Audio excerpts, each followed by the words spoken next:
Welcome to this, an ArseBros Extreme. I know you're looking at my complexion, and even though Manny isn't usually on the camera, I'm about 85 shades lighter than he is. So this isn't Manny, to those of you listening in the audio.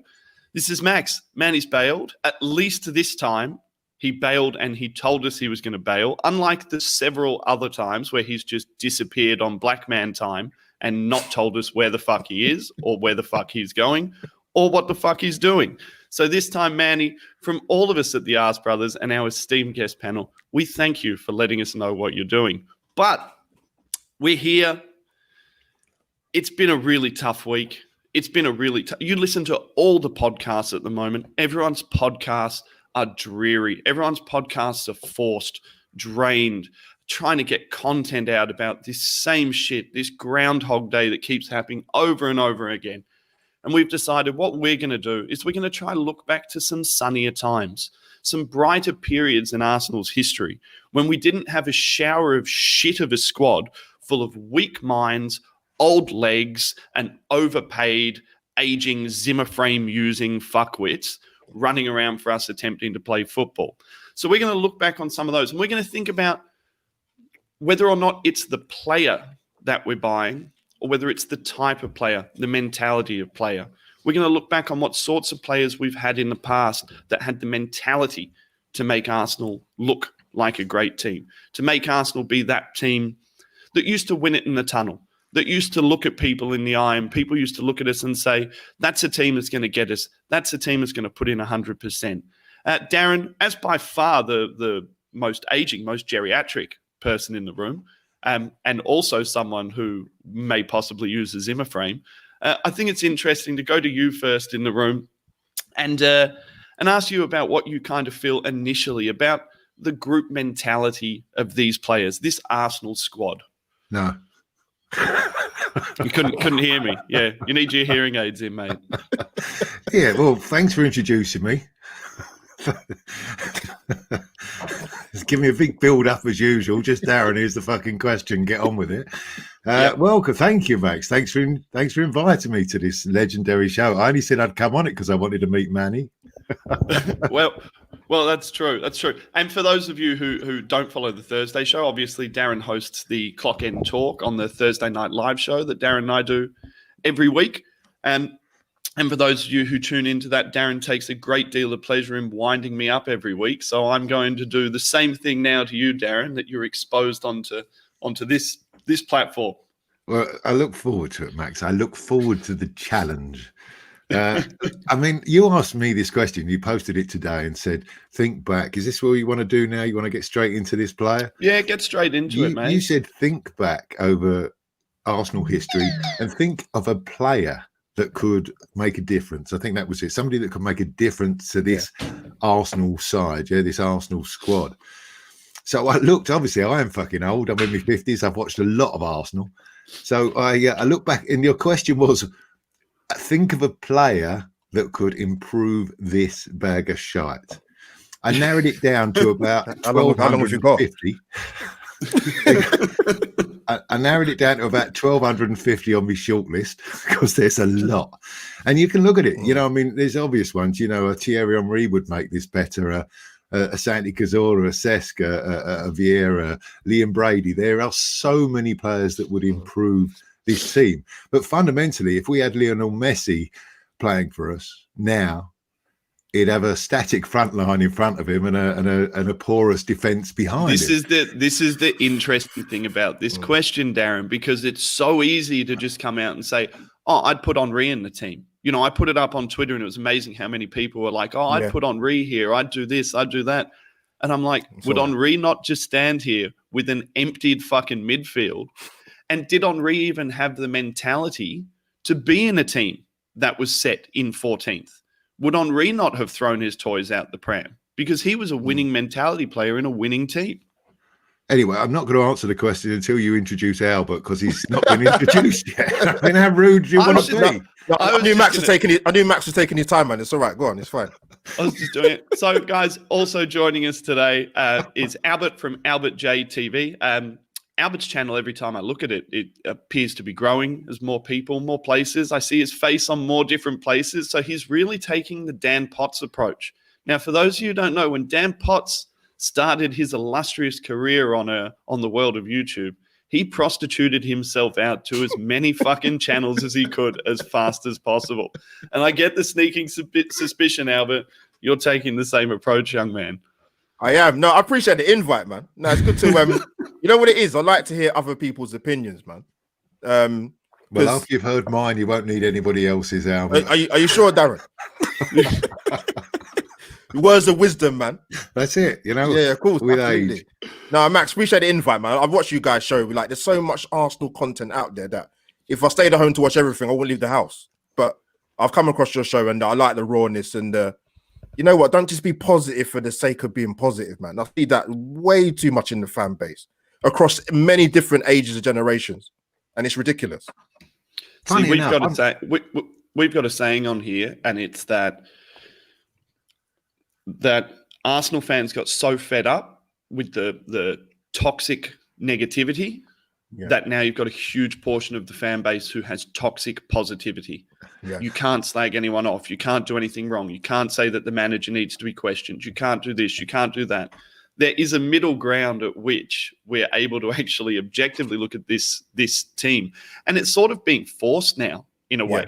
It's being forced into a lot of... I know a lot of guys who are very, very positive, a lot of guys who would never say a bad word about Aubameyang. We've been saying since, on the ArseBros, we've been saying since the third game of the season that he doesn't look at it. Third game. And people are like, oh, you can't say that about Ober. And me and Manny have been saying it for since the start. We're like, he doesn't look at it. He doesn't look like he's at it. So come on here and fucking say what you think and say what you feel. This is the ArseBros Extreme. We will if you give us a chance to talk. Fuck you, Darren. I knew there was a reason you never get invited on here. Is Darren's first time as well? First time on his show, yeah. Oh, okay, right. Yeah, cool. Yeah. Darren and I have done plenty together on the clock end, but we just usually fucking bicker. Anyway, so like I said, the whole point of this show is picking players looking back. So I'll go back to Darren now that he's interrupted me to introduce Albert. Polite, but you go fucking nuts, Darren. You host away from your guest seat. All I'm saying is that we, this as a club, we're in a pretty poor position. And funny enough, what you were just talking about, there's a little tiny weeny piece of me that's quite pleased that we're doing shit, because I hate Arsenal fans. I just hate them. I've been supporting this club thick and thin, and I don't think the modern day supporter, most of which have jumped on the bandwagon since we were good, have ever seen a period. We've had a steady period of decline, but now we're shit. Now we're really in trouble. Now we're like bottom half and looking down rather than up. Nothing's really working. And there's a little piece of me that is just a little bit pleased. And if we had a couple of seasons like this, we might just lose some of the rancid, disrespectful supporters that don't understand the word support and don't understand the word loyalty. So, who knows? But then again, every weekend I'm hating it. So it's not perfect. Let's say that. In a lot of ways, you need to sink to the bottom far enough that you actually kick off the bottom to get back to the surface. And in a way, I kind of think that might be what we're doing right now. Like, we're actually sinking so deep that eventually we're going to find the ocean floor. And at that point, there's only one way we can go, and that's swim upwards. But it's been a long, slow, fucking weighted down sink towards, like, what did Manny say to me the other day? It's like fucking Dead Man's Chest, Pirates of the Caribbean, like fucking. So, Albert, do you reckon he's ever going to let me answer this question?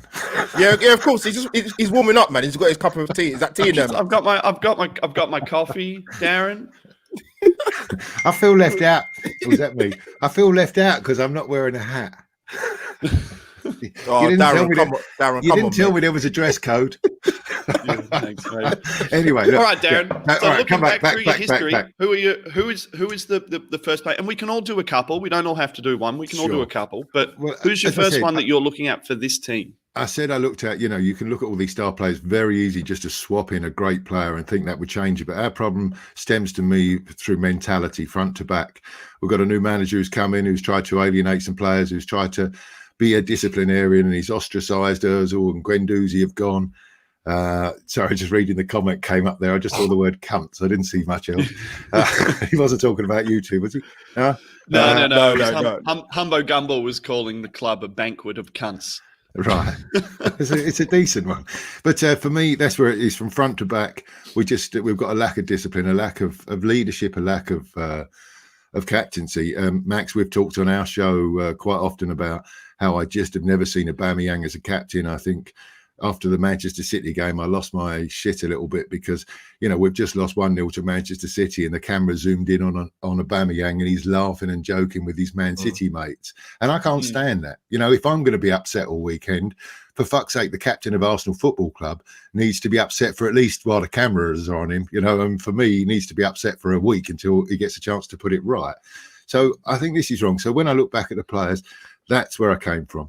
We need someone who is going to change this club from front to back, and that for me is Mr. Arsenal, a guy who made his debut at 17, played his whole career at the club, captained the club from the age of about 19, and that's the one and only Tony Adams.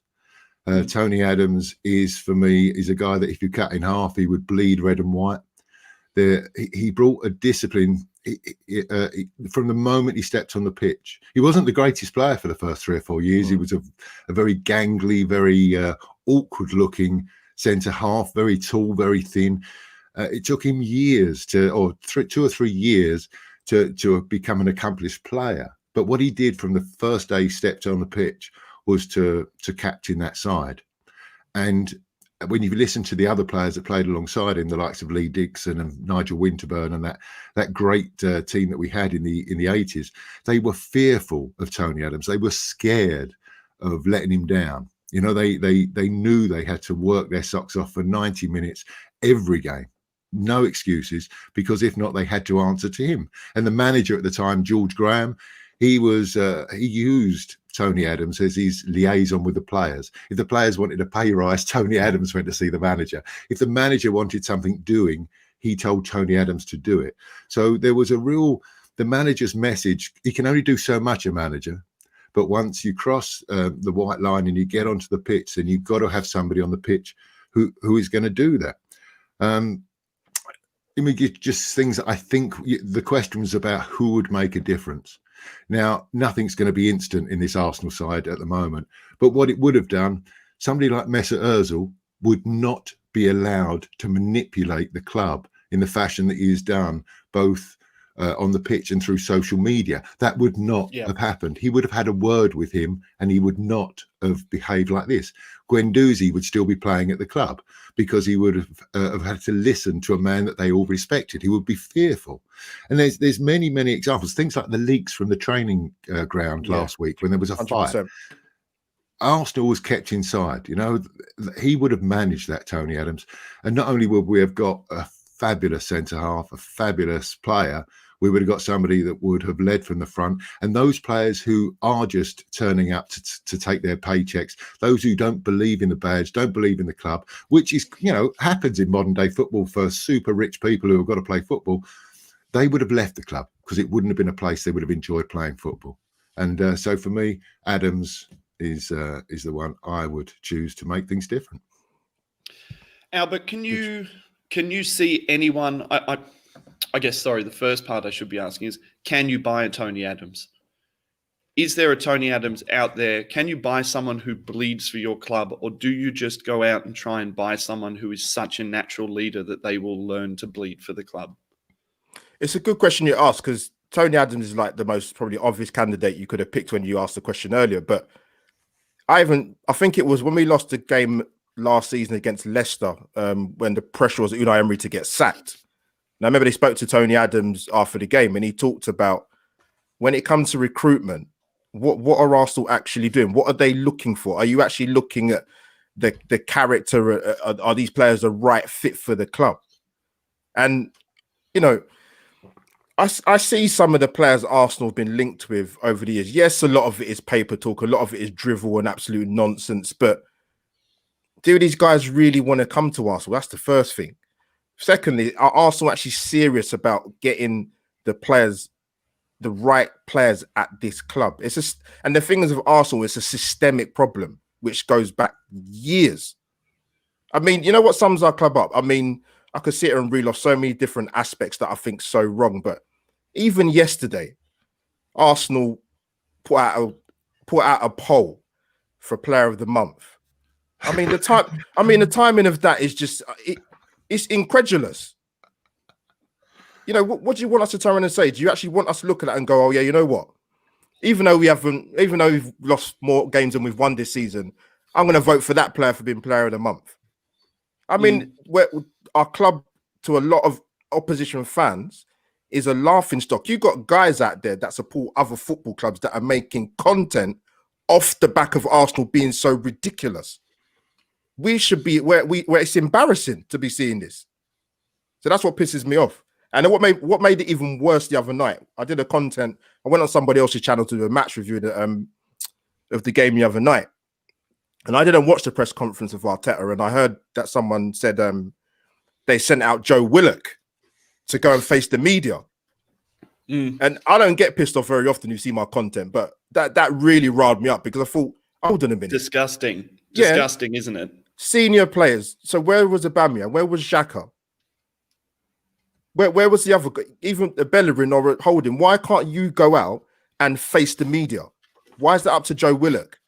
That's not fair on the kid, because then they'll go on social media. You got the Fiat 500 crew on Twitter that will go out and there and hammer Joe Willock and Reece Nelson because they're easy targets. But we don't hammer Granit Xhaka because he's the captain of Switzerland. We don't hammer Hector Bellerin because he got a call up by Spain. It's all bollocks. When it suits people's narrative, that's when you see the true colours of some of the fans. So I guess that's where the crux of Darren's first player comes from, Albert. That Tony Adams style player, that pure leader, better decisions made over the last 3 or 4 years around bringing in senior players who are going to have the right mentality, who are going to hold the squad accountable. That's the type of player that you need. And really it looks back to a lot of the time on ArseBros. You know, we often talk here about not just recruitment, as in the recruitment of the player, but the recruitment of the person behind the player. And I'll give you guys an example. So when you're going and you're scouting Pepe, right, into this Arsenal team that we know doesn't have the leaders, that we know doesn't have the Tony Adams, that we know doesn't have the accountability, that we know has a poisonous factionalization being run by, you know, the one and only Bug Eyes himself on social media, tweeting at 53 minutes, "Yah Gunners, yah," after Pepe gets sent off. You know, when we knew that and we were going and scouting the player, why didn't we bother to scout the person and sit there and look at it and say, he may not have the mentality to come into this shower of shit where we are at a low. We lack leaders. We lack a Tony Adams. We lack someone who's going to get him in, take him under the wing and say, this is Arsenal. This is what's expected at Arsenal. And we go and we bring in what looks to be like a little boy to me. Like I know we shouldn't take a lot into facial expressions, and it's easy to read someone's body language and say that they look a certain way. But for Pepe, he looks to me like a boy. He looks to me like a child. I was actually really surprised. For some reason, I never looked at his age. I just always assumed that he was 21, that he was super, super young. I didn't realize that we'd picked up a 24-year-old. And he doesn't look like a 23-year-old, 24-year-old to me. And I mean in like his body language and the way he moves. But I mean, surely when you're doing that, when you're going and you're meeting with the guy and you're meeting with his family and you're meeting with his team, you're thinking about not just whether he can do 45 step overs, not just whether he can come one top corner from 30 yards, but whether or not what we need at that time is actually different styles of players with different mentalities to start elevating the dressing room. So Darren, great shout on the first one. I think you're completely right. My one little bit that I would say on that is I don't think that there's that many Tony Adamses left in world football anymore. And I'll tell you someone who is. So I've got a couple of guys who drink in my bar who are Man City fans, but they're in their 50s. So they're proper Man City fans. They're old-fashioned Man City fans. And both of them constantly talk about the fact that everyone puts Man City's run of being sort of very, very dominant down to different managers and lots of money.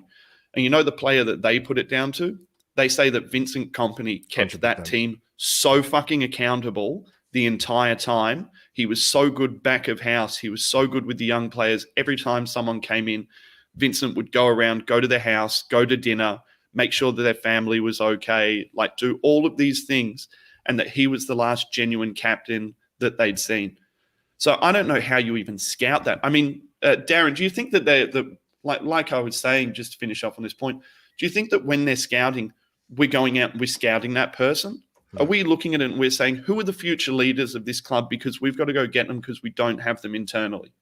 The issue just stems back a little bit further from me, Max, is that, you know, since our club got bought by foreign owners, and I'm not as anti the owners as some. I like the self-sustaining model. I like that. I don't care that we don't have billions to pump into a football team to buy the best. I love the fact that all the success that we have had over the decades that I've been watching this club has been because we've earned it.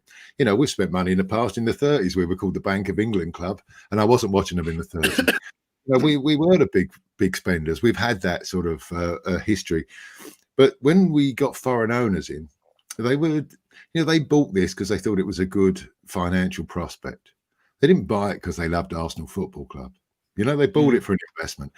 And, you know, that's the way of the world these days. But there's such a disconnect. So what they did is over the course of the last few years is they've taken away that Arsenal history from the boardroom, and it's been changed. So now, and then we will get the best recruitment guy. You know, oh, he's great. He's got a great CV. Let's get the best recruitment guy. And that best recruitment guy is the best recruitment guy because he's the best agent who's got contacts with the best players. But that doesn't mean they're the right players. It just means a merry-go-round of money. And we've done that all the way through since they've taken over.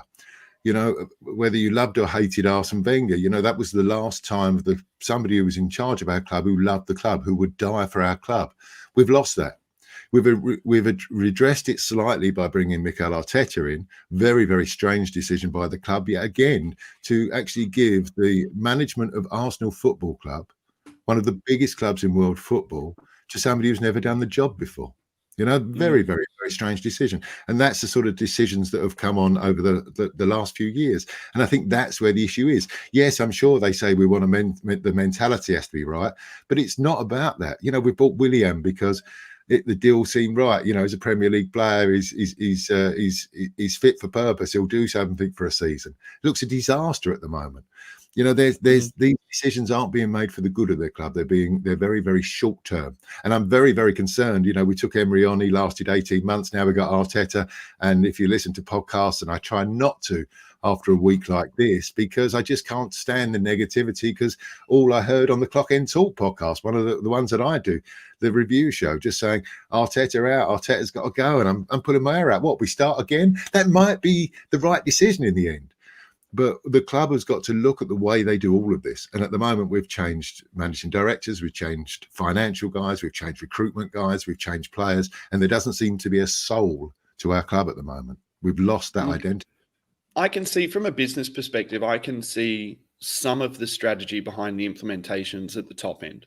I can, because if we couldn't get the Arsenal DNA on the pitch because our recruitment and the turnover in the board from Gazidis through Raul had been so poor, I can see why you would go and get, you know, I hate to use it, but Arsenal DNA from the top of the chain down. I can see why you'd do that. You've gone and got Edu, who's a winner. Granted, he was never necessarily a first-team player, but a very tidy player, and surrounded by, I guess, that group of what was the best of Arsenal of the modern era. And we've gone and got Arteta, who, regardless of his Arsenal career, was an Arsenal captain and understood it. So I do get some of the strategy behind that. But it's going to be such a long road, Darren. And I've said from the start, everyone was talking about 3 years to rebuild. And I said from the start, it'll be 3 years from 2021 when these Dross contracts end. So from the time these guys walk out the club, then we've got 3 years. We've got 3 transfer windows to fix it, to try and get in some of the players that we need. Albert, hit us with your player. Hit us with your player and your reasons and your analytics and why it is you chose this person. Because like I said before, there were some obvious ones I could have picked, but I mean, as long as I've watched Arsenal, been supporting Arsenal, and I said, like, everyone's got their different journey of how bad it really, really was, depending on when you was born. But I've not seen it this bad since probably 94, 95. And that was a tough season. I used to go into secondary school and get taken the piss out of every week because we was that poor. To get 3 points that season was like gold dust. We finished 12th that season in the Premier League. That was George Graham's last season. The football's that bad. I've not enjoyed the football at Arsenal for years.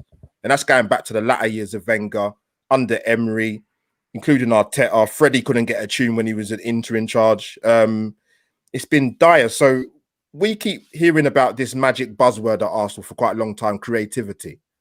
You know, people can bang on and talk about free Ozil, hashtag Ozil. Listen, let's get it right. There was plenty of times under different managers when he was in the team, creativity was still an issue, particularly away from home.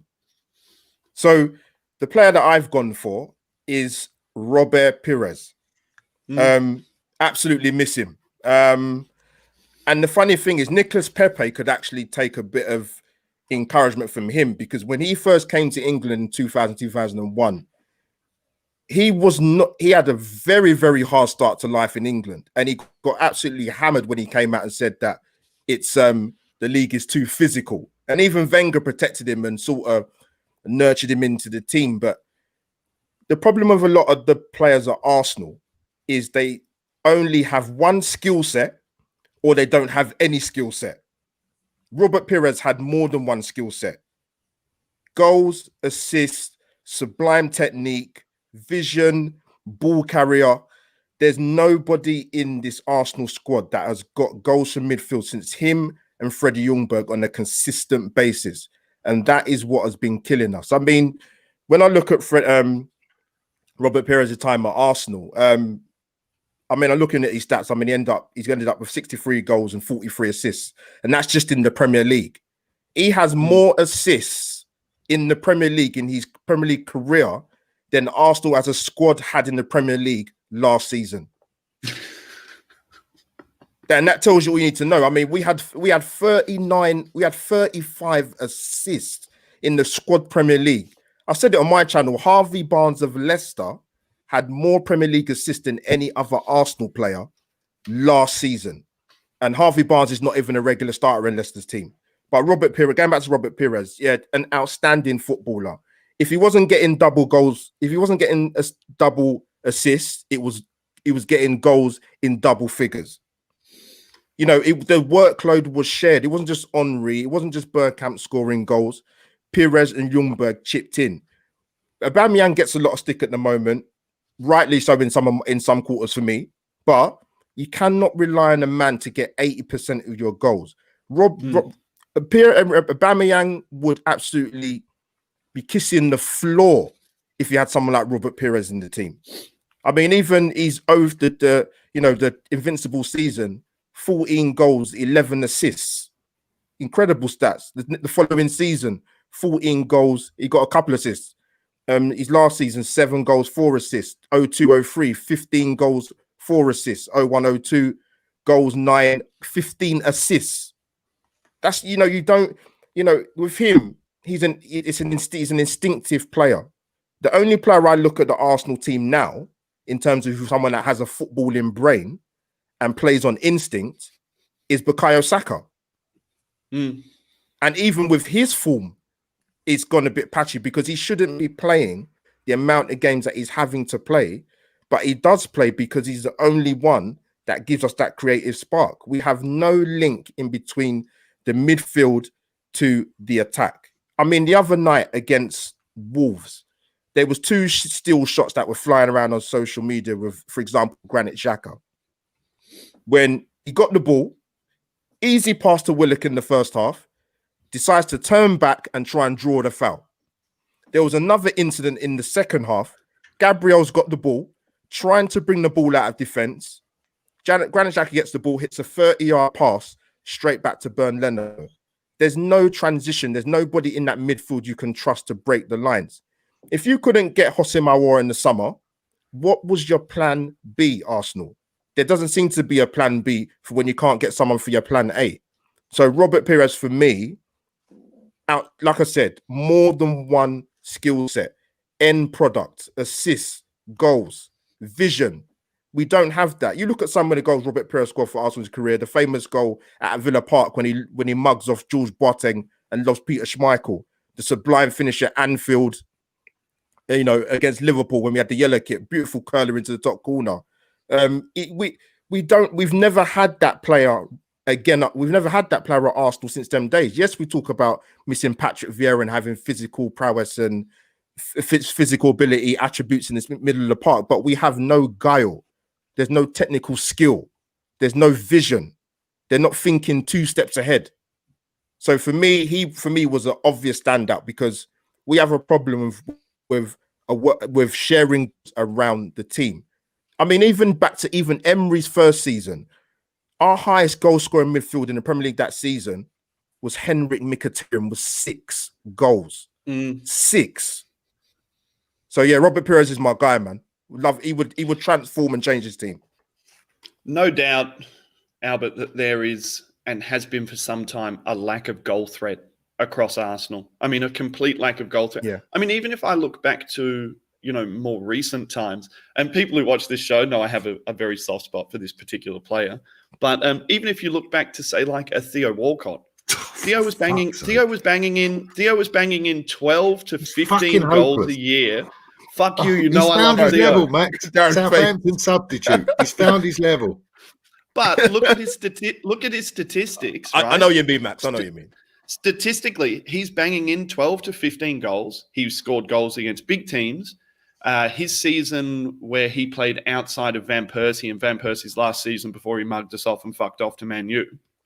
Right? I think Theo was 17 goals and 12 assists that year. You would kill for 17 goals in all competitions and 12 assists. You would kill for it. You know, and, you know, when I look at the team going out, the first thing that I see now when the team sheet comes up is I see a complete lack of goal threat. Right? I'm looking at it and I'm like, okay, well, if Pepe isn't running out for the team, I'm looking at someone like Saka and you know, the brightest candles burn out the fastest. And he was brought in, had a really good season. And what you would have been hoping for in this season was that someone was going to be brought in to make sure that Saka could still float into the team, spread his stardust, and when he needed to get pulled out. His shooting boots are gone at the moment. He's been called up to England. He's been on this massive, massive high. And I'll tell you what, Saka's best game for us in the last 4 weeks or so was when he came on off the bench. Was it against Leeds or against Villa? Yeah, Leeds. Came on off the bench and just did his thing for 15 minutes. He didn't have to worry about anything. He didn't have to worry about getting in the game. He didn't have to worry about, you know, looking over his shoulder and massively defending. He just came on and did his thing. And you saw all of that pressure get lifted off him completely. And that's the unfortunate thing. And that's why I've got to agree with you, Albert. You know, I guess the thing that Pires had, and Darren, since you actually met Pires and had this conversation with him, you would understand as much as anyone. But Pires was very, very single-minded, you know, and there were a lot of players in that Arsenal team then that were single-minded, that were winners, that were just people that went out and did their thing. And I even think that for Pires to come in and have had a poor first season and to have had lumps kicked out of him in what was, for me, the most physical period of the Premier League, because that time was transitional. Yeah. We were coming out of old-fashioned football where you were still fucking double-footing people and getting away with it. Like I call it like Stuart Pearce football. We were coming out of that and we were moving into the modern European football where you did have people sort of going over softly and you know, and diving. And, you know, as much as we all love Pires, we all know that he dived at Portsmouth and that's why that we were invincible. Invincible. What a fucking word, Max. Invincible. Darren, Robert Pires, for you, looking back, do you think he's the type of player? Robert Pires stories, obviously, but I was just Googling Theo Walcott stats. So, assists, he got one on average every 7 times he played. Is that any good? Don't fucking do this, Darren. I'll fucking come over there and belt you. 7 games. Yeah, even Mesut Ozil's better than him. Oh, God. The famous O word. Oh, God. And look, I've got all these lovely comments coming in, and you're obviously reading them and not showing any. But can't you put up the one that says from Russ Morgan? Hello, Russ. Nice to hear from you. Darren, what a legend. Come on, he's one of mine. I loved you on the Arsenal India podcast. Wrong one. The one before Wrong one. Yeah. Thank you, Russ. There you go. There you go, Dazza. There you go. Dazza, Pires. If a Pires was available now, and I guess the question is you would be buying the Arsenal Pires, I guess, from season 2 if you were bringing him in, not necessarily buying the Arsenal Pires from the first season that he came in. Look, first of all, listening to Albert speak lyrically about one of Arsenal's greatest players, it's lovely. Chill down my spine, shiver down my spine when I listen to you talk about it. Really was a lovely, lovely player to watch. But he was in a side that had minders, and we have a side that doesn't have minders. What I mean is that when he was taken out, which he was all of the time because he was he was that sort of beautiful player. More like, actually, he's a little bit like Grealish is now. He had that just that level of skill where he attracted a foul and then could just skip past and do what he wanted with the ball. Loved watching him play, but he had minders. So if somebody tried to take him out, then Vieira would be over and threaten him, and they wouldn't touch him again. We haven't got that. Can you imagine Xhaka? Xhaka would go over and pack the opposition player on the back and say, leave him alone. He's French. It's that. But look, I Albert, just for you, this one story. I happened to, back in the day, Pires' first season. I had a mate who knew the family well, so I went to Pires' flat in Baker Street and picked up his wife to take her to the game and watched the game. It was a Champions League game on a Tuesday or Wednesday night, and then at the end of that game, I was lucky enough to get invited into the Arsenal Players Lounge to obviously I was actually getting a lift back with Pires. And, you should imagine this as an Arsenal supporter since the age of 6 years old. I'm thinking this is going to be the best night of my life.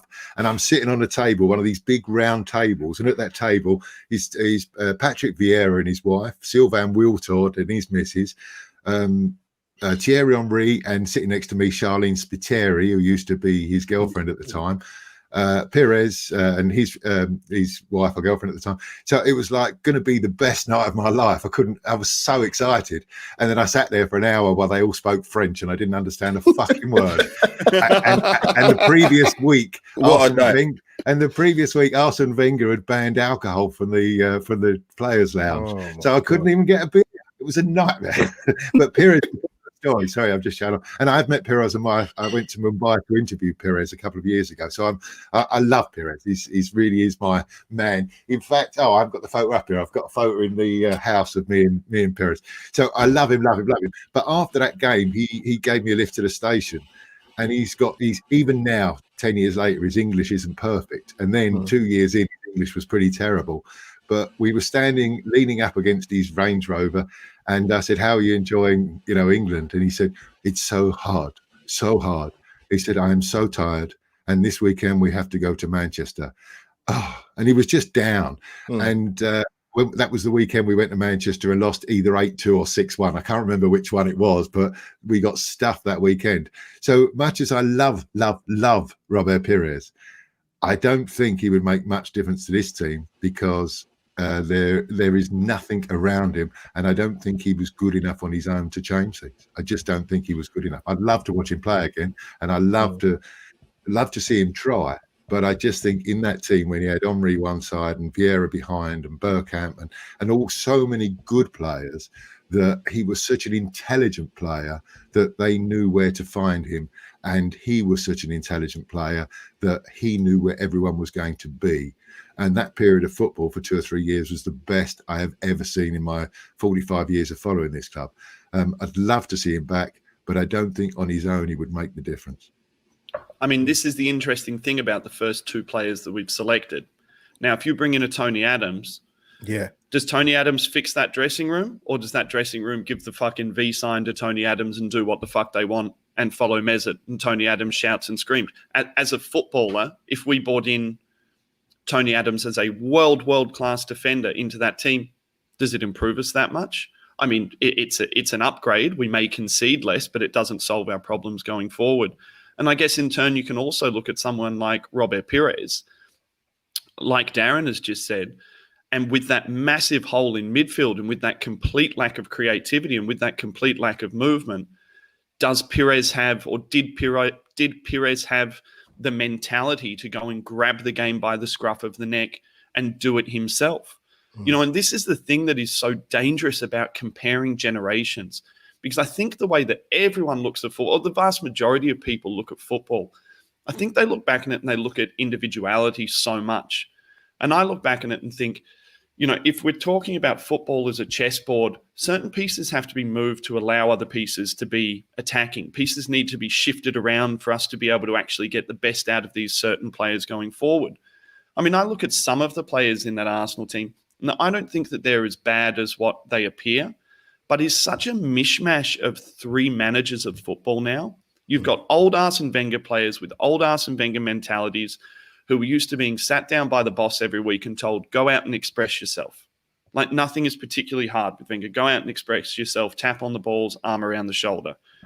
We then go from him to the most juxtapositional manager we possibly could.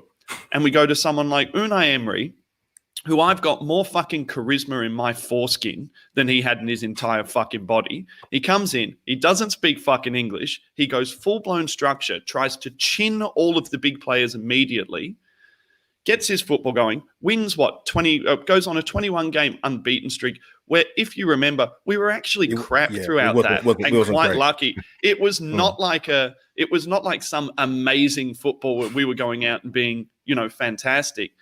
He then bricks himself, brings in those players that he's chinned, which destabilizes what he does. We then go, oh, you know what we might do? Let's go bring someone else in who's a completely different mentality again in Arteta. We've got residual Arsene Wenger players, residual fucking Unai Emery players, a team that's already factionalized between who was going to get behind the manager and who wasn't, with the same group of players that let Unai down and down tools in Baku.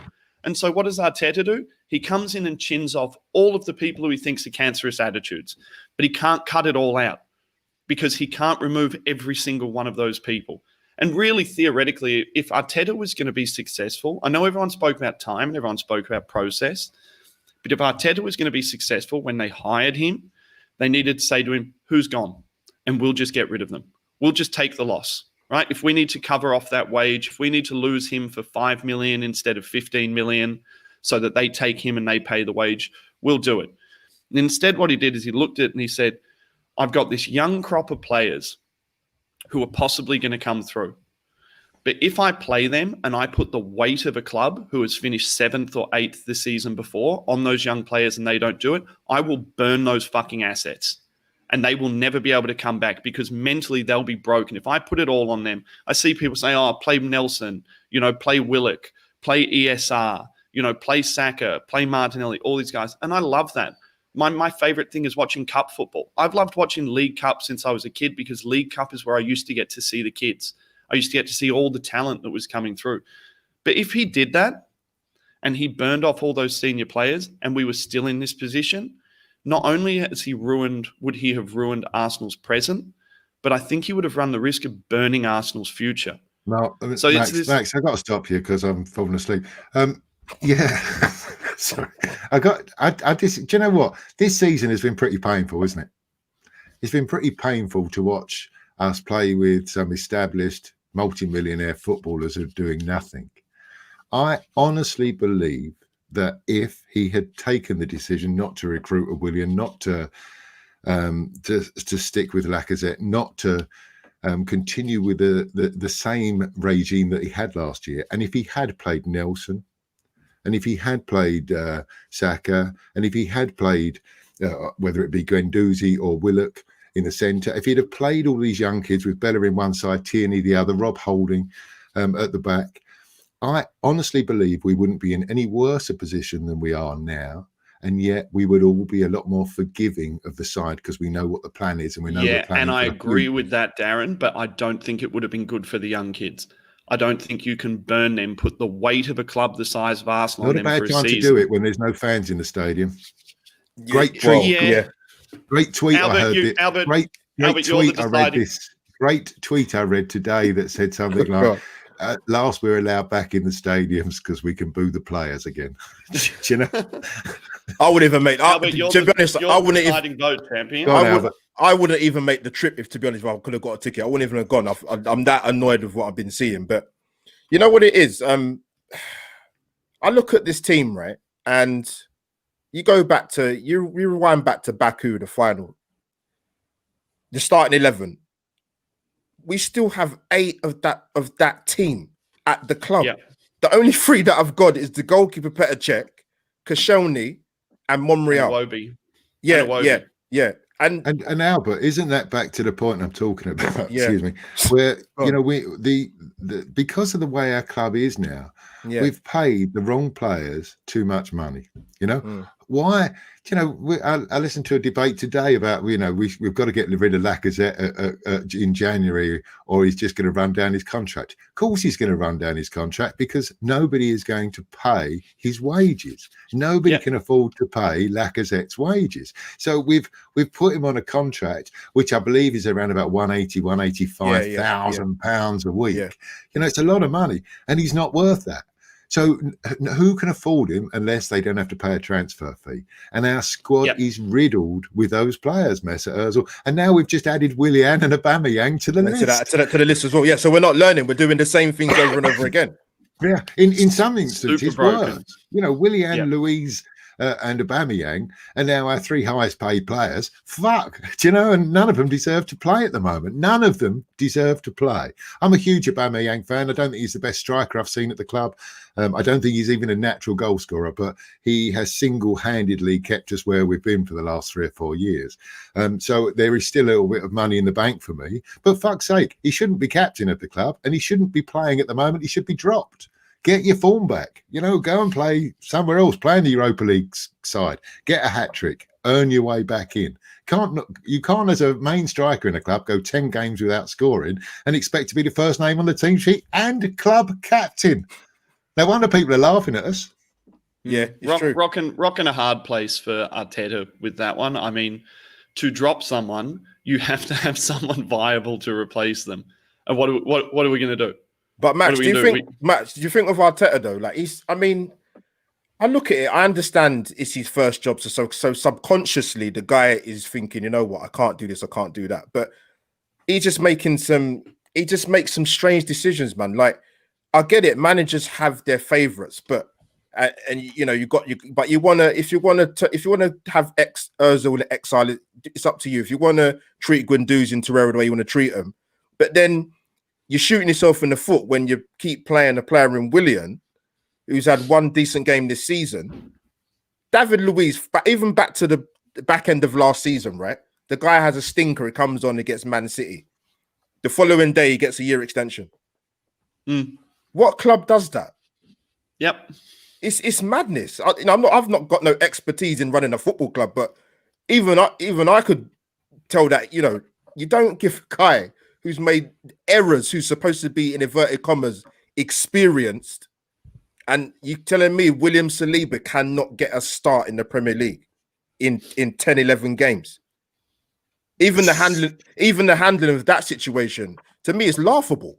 Saliba, it's a nonsense. We've spent a year thinking we've got a great young player coming to the club, and we're a year and a month and 3 months in, and we still haven't seen him play for the club. Well, 30 million pounds to put him back on loan and then to park him on a bench. What did we give him? A 4-year contract? That's 2 of his 4 years already gone. By the time we're done, it's 2 of his 4 years done.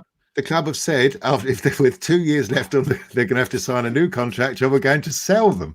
Do you know? So we could sell Saliba at the end of this season without ever seeing him play a game of football. It's a crazy thought. I think you can empathise with Arteta while still being critical of him, is my basic answer to that.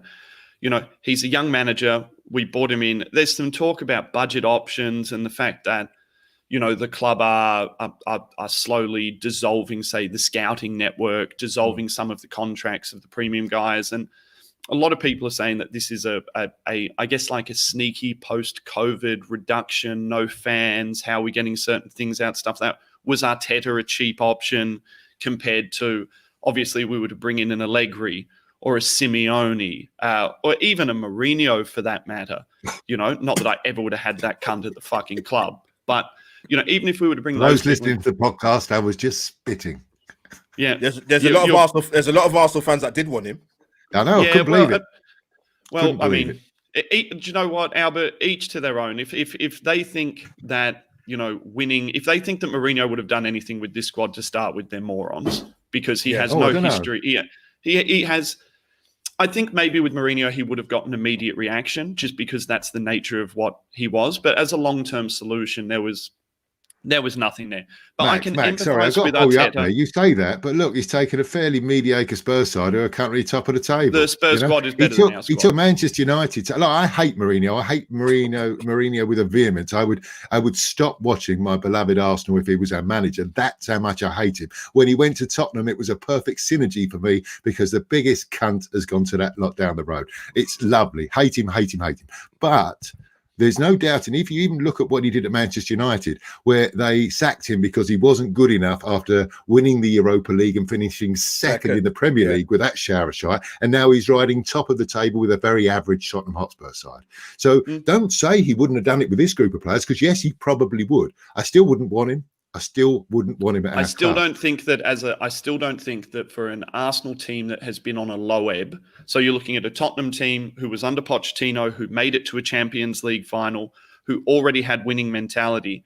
I think that that's not that it's an easy job to take, but I think it's not super hard to get those guys revved up and moving forward. I think coming and taking over an Arsenal who is on the opposite of Tottenham, the very bottom of the wave, not having come off the crest of the wave, I think it would have been really difficult. But just to finish what I was saying, I think you can empathize with a young manager. I think you can empathize with the fact that he's made some mistakes managerially. I think you can empathize with the fact that as much as he may be good coaching and as much as he may be good technically, there are certain things in any management role that can't be taught. They have to be learned. There are things that you have to make mistakes to move forward. You have to learn from your mistakes to progress. You can't sit there and do a course on you can, but you can't do a course on human management, human behaviors. I've been managing now for 15 years. And every single year that I've managed, I've got better and better and better at managing humans, managing personalities. Sorry, I've got to just back once more. I listened to your this very podcast, last week's episode, where I think you said within the first month, I always punch one of my employees to show all the others that that's the type of boss I am. And now you're telling us how good you are at it. Jesus Christ, Max! Do you think no one listens and remembers the shit? Yeah, leadership comes in many different styles, mate. There you go. Okay, guys. So my player. So I went a little bit left field. So I looked at. Please don't say it's Walcott. No, it's not Theo. It's not I already got that message like 14 times on Twitter saying, "Please don't say Theo Max. You'll lose all credibility." So I sort of went down the path same as you guys did initially. I started looking at players from great teams. So looking at Perez's and looking at Adams's and obviously, the other candidates that most people have put up on Twitter would be, say, like Patrick Vieira's and stuff like that. I went a little bit different because I thought, who's someone who came in who was a good player, but didn't come in on massive wages, didn't come in on massive fanfare. And please take into consideration, I'm removing the fact that there was a large injury period for this guy. But I'm looking at the type of player and the type of mentality that if I could go and get him and put him in the team, I actually think that he would have an effect on this team. Even if he came in with all of the shit that's around him, I think he would have an effect on this team just because of the type of player he was, the type of personality he was. And I went with Thomas Rosicky. High touch, high tempo, dogged, loved a goal, loved a goal against Tottenham. Always at it, a modest mentality for a guy who was full of running and full of skill, a goal from midfield, a goal threat from outside the box, a goal threat from inside the box, loved to tackle, loved to press.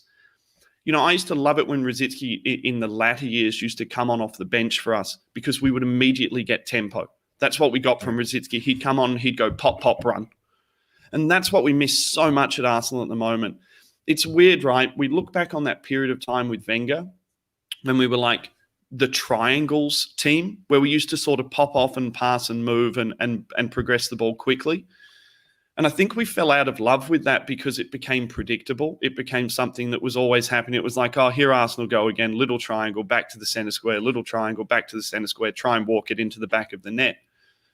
And then we slowly progressed away from that where now our players seem to stand so fucking far away from each other all of the time that it's impossible to get any cohesive, fast ball movement. It's impossible to sort of pop people off. I think if you look at when we've been quite good this season, that triangle has actually been on the right wing. And it's when you've had a midfielder, Bellerin and Pepe, sort of moving the ball quickly and sliding someone in behind, and then Bellerin knocking one across the face, which is why Bellerin has the assist that he has at the moment. But I look at that Thomas Rosicky mentality, and I look at a guy who was never the superstar. Granted, when we bought him, he had come off a pretty amazing, I think it was a Euros he'd come off where he'd been pretty fucking amazing. But you had a guy who had modesty, and you had a guy who was humble. But you also had a guy who only had one thing in his brain, which was run, go, fast, pace, tempo. And I look across that entire team and I'm like, where is the fucking tempo? Albert, weird decision. Thomas Rosicky, weird player, or you feeling me? No, you know what's funny? Before you mentioned the player, I saw Darren's face thinking, oh my God, who's he going to come out with? You know what? It's a good shout, and it's quite ironic you pick him. He was obviously in the last Arsenal winning team that won a Premier League game away to Spurs. And he scored a bullet of a goal. Yeah. That's about 7 years ago now. It's a long time ago. But no, it's a good shout. You know what? Okay, on, sorry. He was a quality player. It's such a shame he had the injuries he had, because seeing him play for the Czech Republic, and obviously we got him from Dortmund, he was a brilliant player. And someone just mentioned in the chat, FC, he's talking about football IQ. None of this Arsenal team have that, other than probably off the top of my head, maybe Saka or Martinelli, off the top of my head. But just sorry, Darren coming. So it's a good shout. It's a good shout. Really I mean, I can't even remember what I was going to say now, but yeah, I agree. When you said his name, I actually think, do you know what? He is one of those fans' favourites. But same as I would say, unfortunately, is with Robert Pires. I don't think he would make much difference in this side. I just don't think adding a quality player is our issue. You know, there's the problems are long and deep. Everyone is out of form at the same time, and I've never known that in a football club. You know, everyone is out of form. Lacazette, Aubameyang, you know, even Saka had a poor game. Pepe, Willian, you know, Xhaka, Ceballos, what's happened to him? You know, they've all gone. They've all gone, you know, all at the same time. And that's a worry for me. And that's something they're doing in training, something I think maybe they're being overcoached. You know, they are 100%. I mean, I'm not being funny. I mean, he's constantly at the players on the touch. I think to myself, what are you saying to these guys? Because they're obviously not listening. You can see it in the performances on the pitch. But Darren, you make a good point. But I think what I would say to that, with the two players you mentioned in regards to Robert Pires and Thomas Rosicky, they would at least give that opportunity to give that creative spark in the final third, which it's not even that we have it a little bit or 50%. Darren, we don't have it at all. Yeah. It's dissipated. There's nothing. So those two players would have alleviated a little bit more of space and, you know, quicker transition. But because there's so many problems at Arsenal, it's a bit difficult. But it feels to me that Arteta he's played a lot of football manager, and he's one of those blokes that actually goes into the real fine detail. And as an instruction for every player, the sort of things none of us can be bothered about. You know, when you play a football manager, just get to the game. You know, we do a bit of the tactics, of course, otherwise we're not going to get promoted. But Arteta seems to be one that's gone into such fine detail on everyone. They've all got so many things to think about. They've stopped playing football. They've just stopped, and it's so worrying for me is that we've been played off the park by West Ham United, by Leeds United, you know, by Aston Villa, Wolves. You know, these are teams that just seem to play beautiful football, and we're the beautiful football side. And now we're a team of static individuals who are too scared to express themselves, too fearful of failure. You know, they're just too scared to try things, except for Nelson, who has got to do 15 step overs and then get hit a bad crossing. I'd rather watch 15 step overs and a bad cross than let's pass it back to Xhaka and then pass it back to Holding. And then pass it back to the goalkeeper. You know, I'd rather watch that. Yeah, I mean, when you've got the likes of Fulham and Brighton creating more chances than you, then more assists, then you've got a serious problem. Does anyone get the feeling that last season with the, I guess, like the quarter time and the being able to coach every 20 minutes, that maybe Arteta got into the mode through that mentality of being able to change and push and be super vocal and make all these small changes and tell people to push. And now that has been dissipated, and he gets that one chat at halftime, and that's it. I wonder if that sort of that almost fed his micromanagement, if that almost fed what he wanted as a coach so much that he was so involved, because he's still close to being a player. Like, he's been gone for a while, but he's still close to being a player. And I think when you get those guys who are close to being players, who were generals on football pitches, who told people where to go and what to do, that he's almost got caught up in that mentality. And for me, almost what he needs to do now is, I hate to say it, but to coin an Arsene Wenger phrase, let people go out and express themselves. Yeah, I mean, Max, I think that when the crowds come back to football, it will help Arsenal, not because the Emirates crowd are any good, but because the players won't be able to hear him. At the moment, if you play without crowd noise, all you hear is him constantly barking out instructions. And Wenger used to say, the training pitch is where you work on things, but when they cross the line, that's where the players go out and play football. He said, that's where my job's done. You have to rely on the players. Now, look, Arsene Wenger, again, you love him or hate him, but for 10 years, we saw the best football that Arsenal's ever played. And we played a game with such style that everybody in the world wanted to watch Arsenal Football Club. We have fans all over the world because we were the best team in the world to watch. And now we're not. And there's such a vast, a huge gap between those two sides. And I think, I also think that Arteta, we have to stick by him and we have to entrust in him. He's a smart guy and I'm sure he'll learn. I'm sure he will learn. And I don't want to just change managers again. But he does have to learn, and he has to. I just like him to give some of these young players some freedom and play that Europa League side in the Premier League and fuck some of these overpaid millionaires onto the bench and make them earn their right to play football. And if they don't want to, they become Mesut Ozil and they sit in a car park, at home watching football on television. That's where we are at the moment. And I just think it's a horrible, horrible situation being an Arsenal fan. It's just no fun. Yeah, I don't think. I'm sorry, Max. I don't think they'll sack him, to be honest with you. But I think the way they're playing, exactly what I was about to say, Albert. But the way they're playing at the moment, I think he'd be lucky if it continues the way it's going at the moment. If he sees a new year in, who knows? Who knows? Football. I really think he will stay, and I think we should stick by him for the reasons I said. But I just sort of feel that. What's the alternative? I mean, I listened to when Emery was out and we had Lundberg and we were looking for a new manager. The same names were mentioned again and again and again. And one of the ones that came up was Ancelotti, who's gone to Everton. Yeah. And it was one of those, I thought, well, if you want to get rid of Wenger, why are you going to get Ancelotti? It's back on that merry-go-round of super rich, super experienced managers. I'd rather give somebody a chance. I'd rather have Sean Dyche at Arsenal or the guy who went down last year with who went down last year there for years. Bournemouth. Eddie Howe. Yeah, Eddie Howe. I would have rather seen a young manager get a chance. And Arteta wasn't on my list because I thought it was a stupid decision to employ someone at our club who's never done it before. But give him a chance, let him go and earn his stripes like Lampard did at Derby County. Let him go and have a couple of years, see if he can handle it. But people like Ancelotti, I got lots of shit when I said, why do we want an old man like that come to our football club and just do the same things? What a great, first month he had at Everton. Ain't looking so rosy now, is it? They look like a very ordinary side again. They look like Everton. Thing with Ancelotti is, though, Darren, when you're bringing in an old manager, he's going to have his systems and he's going to stick to his convictions, right? And that's what you get in Ancelotti. You get someone who comes in and says, this is what we're doing, and he's not going to balk to the media pressure. He's not going to balk to the fan pressure. He's been fired before. He's been fired plenty of times. He's managed at the top level, and now he's managing Everton. And I just think that, I just think that when you bring someone in like that, there's a thing I always say, which is, to be an effective manager, you first have to know who you are. You have to know what motivates you and what demotivates you and what systems you're going to put in place. So you come in and you don't go through a period of learning or attempting to learn the people around you. You come in and you implement your philosophy, your management style, and you get people on board with you. That's your role.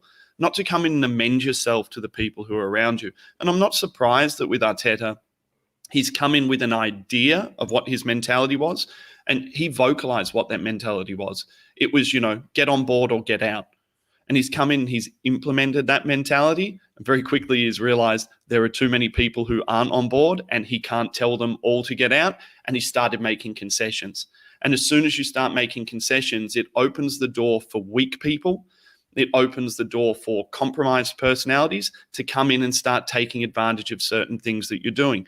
When you have inherently lazy people within any structure and you give them an opportunity to be lazy, or you give them an opportunity to be disruptive, because they are inherently lazy and disruptive people, they will take that opportunity and they will run with it.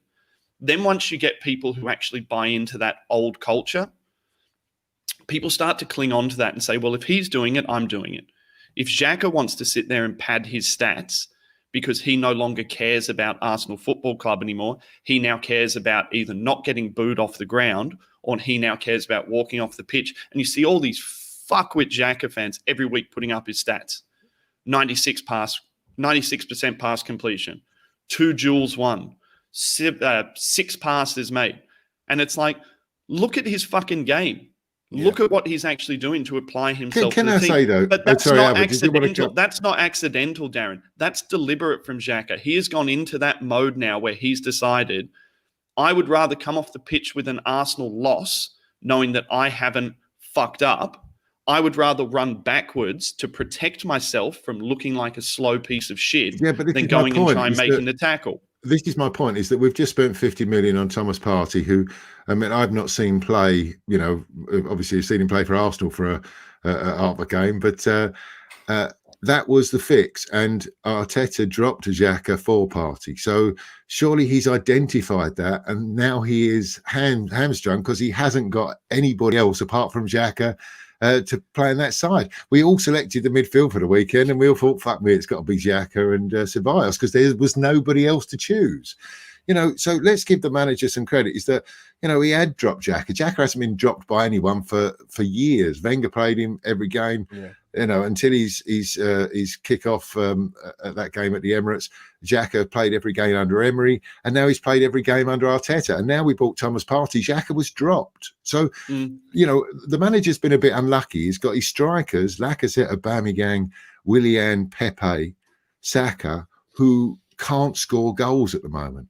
I mean, when you think of the clear-cut chances that we've missed, the Lacazette header the other week, the Aubameyang header this week, you know, there are lots of them. We're not creating enough chances. I agree 100% with Albert. You know, there's teams all over that are creating more chances. That is absolutely an issue. But we are creating enough chances to have won some of these games that we've lost. But our strikers. So let's just think about Arteta and say, do you know what? It's not all his fault. He's introduced this system. It's his first full season. He's had no pre-season again, really. You know, he hasn't had a chance to manage properly. So we've now invested in, we've agreed on, we've found out what he wanted in the transfer market. We've got 1 or 2 players in. Gabriel, very good signing. Thomas Partey, I'm sure, will be a very good signing. So let's give him a chance to work with these. Let's give him the season. He's integrating the young kids. They're playing very well in the Europa League. You know, this week we had Willock in the side, we had Saka in the side. You know, there's some things to look forward to. Holding looks like he's found some form again. You know, Gabriel looks pretty good. Arteta has enabled us to defend really well as a side, and against the big sides we've performed really well. Don't forget he won the fucking FA Cup last year, not with an easy run, by beating Manchester City and Chelsea. You know, so let's not write him off that he's lost it and he's suddenly shit. He's got every player in his front line underperforming and out of form, and he's hamstrung in midfield because his new £50 million signing is injured.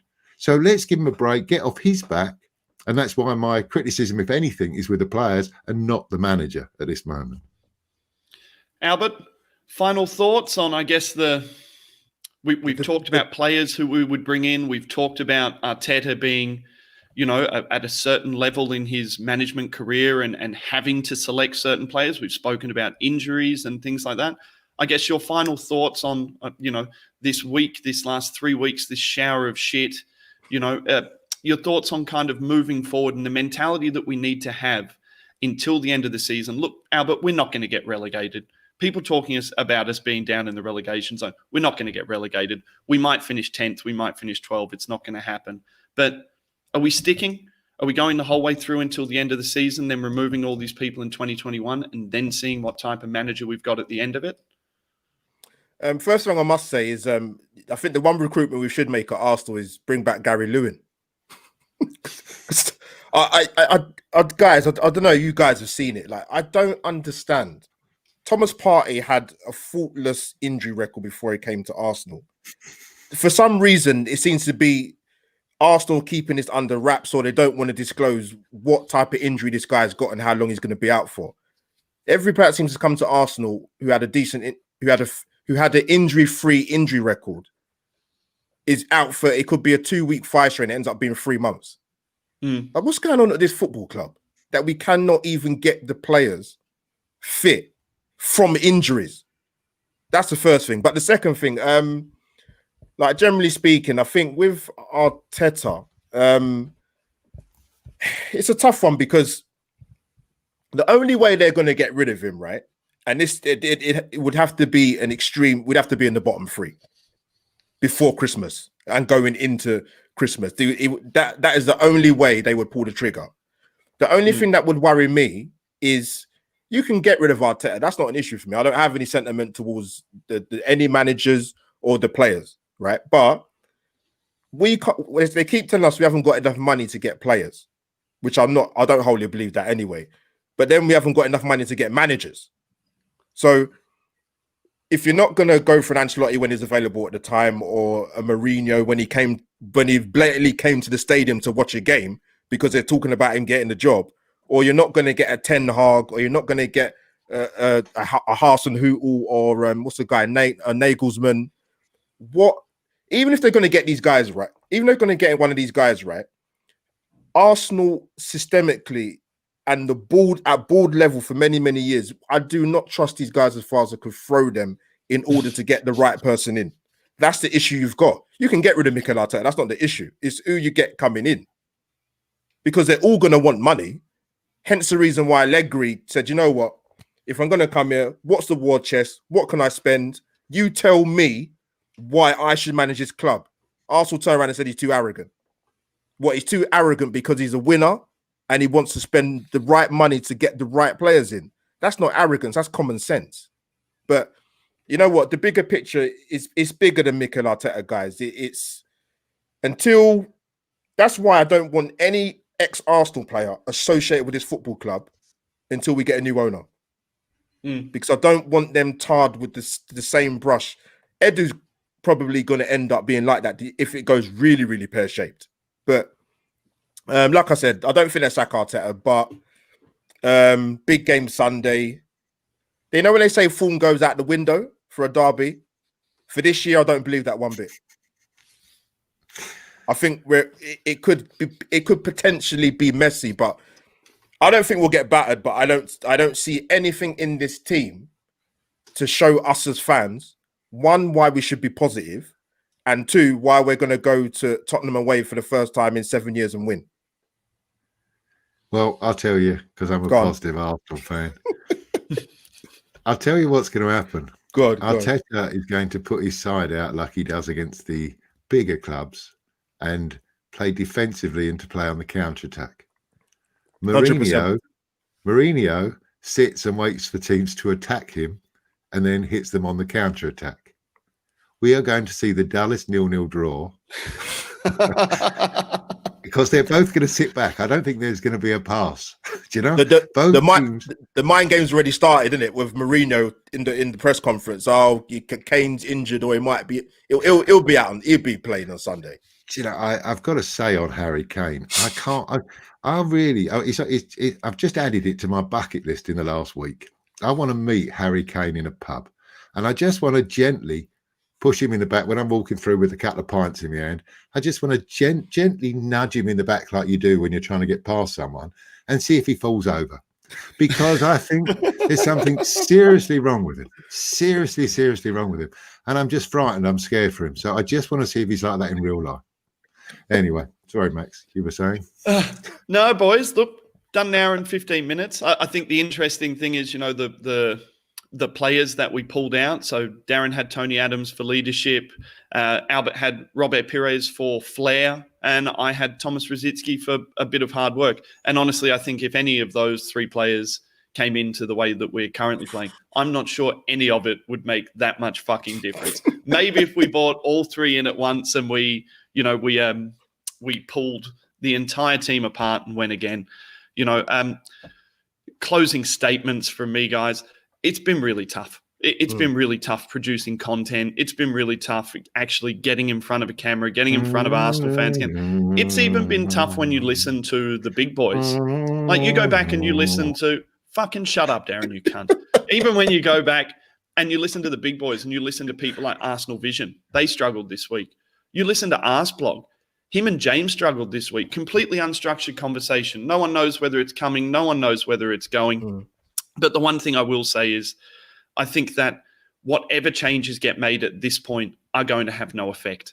Whatever things we make mass changes right now are going to have no effect. And I think, Albert, you put it best where you said it's systemic.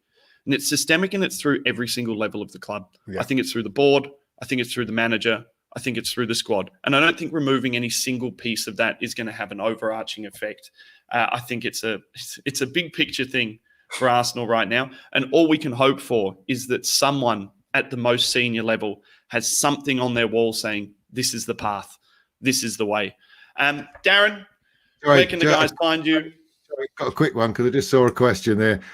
Why not Sentiment FC? Darren suckered me in. I thought he said we was going to win. I didn't finish because I got sidetracked on Harry Kane. So it's going to be 90 minutes of nothing happening. Nothing at all. And then one of our strikers, one of them, is going to just find one moment of brilliance. It's going to be very late in the game, and we're going to win 1-0. Darren, big yourself up. Where can the guys find you? Where can they listen to you and me on a Thursday night? I don't know. You can find me on Twitter at Delhi Guna, Delhi as in the city where I used to live, and say hello there to all of my friends in the Arsenal India Supporters Club, Arsenal Delhi Supporters Club, and all over India. I'm at Delhi Guna, but yes, Max and I do a show on a Thursday evening called Thursday Night Live, part of the Clock End Talk franchise. So we go live at around about whenever Max gets out of bed, really, at about 8 o'clock UK time, 7 o'clock in Melbourne. So you can catch us. And we do a lot of this. I don't talk a lot of tactics, don't talk a lot of team selection. We don't review too much and get too down. We just try and look at things in a little lighter fashion than some of the misery that surrounds us. And can I just say, Albert, it's been a pleasure talking to you. Nice to meet you, mate. Pleasure. Nice to meet you as well, man. Absolutely. Awesome. Albert, big yourself up, big the channel up, mate. Cheers. Nice one, Max. Thanks for having me on, firstly. Yeah, you can get me, Albert JTV. My Twitter handle is at AUMO57. Come check me out, subscribe. Sometimes balanced, but sometimes not at all. So what was that? AU57. AUMOH.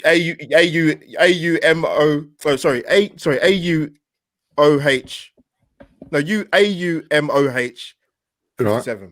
57. Fuck, Albert. Way to have an easy to fucking look after Twitter handle. No, it's easy. It's only 4 letters. And then the numbers. UMOH. AUMOH 57. Yeah, that's the me. I'll do that. Love it. All right, nice guys. As always, you can catch the ArseBrothers on lots of different platforms. So you've got me and Toby doing the ArseBros OG. We do that every single Monday. That's our very emotional instant reaction review show. You can catch Manny generally on this show doing the ArseBros Extreme, but I've taken it over. You can catch me and Darren on the Thursday night live show over on Clock End Talk. So go hit a sub and give those guys a look at. And then you can catch the one and only Scunny Mike on the Friday Arse. Guys, loved having you. Thanks so much. Cheers, mate. I feel somewhat calmer having had this conversation and talked it through with more Arsenal fans. This is cathartic. This is like going and sitting on a chaise lounge in someone's office and talking about the things that are upsetting you. Thank you so much, guys. We'll catch you next time on another ArseBros Rankcast. Did you press the live broadcast button?